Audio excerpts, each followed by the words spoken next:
Hello, तुम अब तक सालों साल लाखों गलतियां कर रहे हो, हर एग्जाम में तुम गलती करते हो, कोई एग्जाम तुमसे ठीक से नहीं होता और तुम हमें सिखा रहे हो कि कितनी गलती करनी है मिनिमम।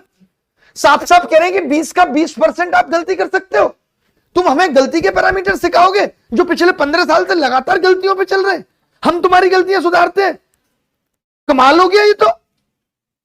अगर आपको करना था तो आप पहले बताते, पहले आपने क्यों नहीं बताया कि हम पैटर्न में चेंज करेंगे?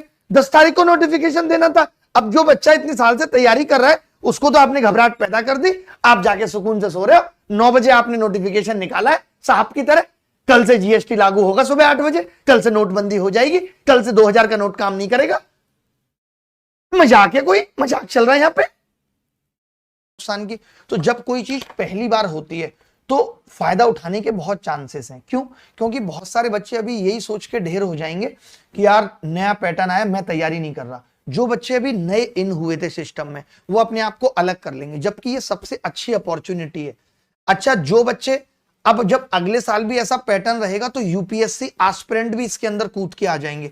अभी वो नहीं आ सकते या कम आ पाएंगे क्योंकि अभी वक्त कम है। यूपीएससी एस्पिरेंट के पास अभी वक्त कम है, लेकिन अगले साल अगर यही पैटर्न रहा तो वो भी इसमें कूद जाएंगे, यानी कि एग्जाम देने वालों की तादाद बहुत बढ़ जाएगी।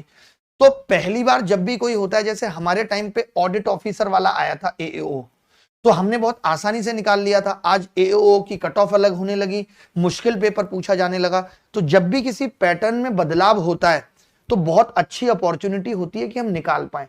अब कई लोग सोच रहे हैं कि हम तो 2 साल से तैयारी कर रहे थे, हमारा क्या? तो आपको टेंशन नहीं लेनी। क्यों? क्योंकि 2 साल की तैयारी में आप इंग्लिश, रीजनिंग और मैथ तो ऑलमोस्ट खत्म कर ही चुके हैं। अगर आपको कोई टेंशन देने वाली चीज है तो वो जीएस है। तो आपके पास बेहतर टाइम है, बेहतर अवसर है कि आप जीएस की भी तैयारी कर लें।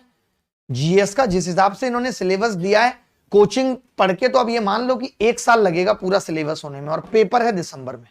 तो अब तुम्हें कैसे पढ़ना है, खुद से पढ़ना है, टीचर से केवल गाइडेंस लेनी है, नोट से पढ़ना है, ये सोचना पड़ेगा। अगर हम, और मैं ये बात कहूं कि जो लोग पहले से तैयारी कर रहे हैं तो उनके लिए ये कुछ भी खराब नहीं है, और जो लोग, उनके लिए इसलिए खराब नहीं है क्योंकि वो बहुत कुछ पहले पढ़ चुके हैं, उनको केवल नई नई चीजों पे फोकस करना है जो एड ऑन हुई है। और दूसरे बच्चे वो, अब जैसे एक तो ये हो गया कि प्री में ये टेंशन नहीं है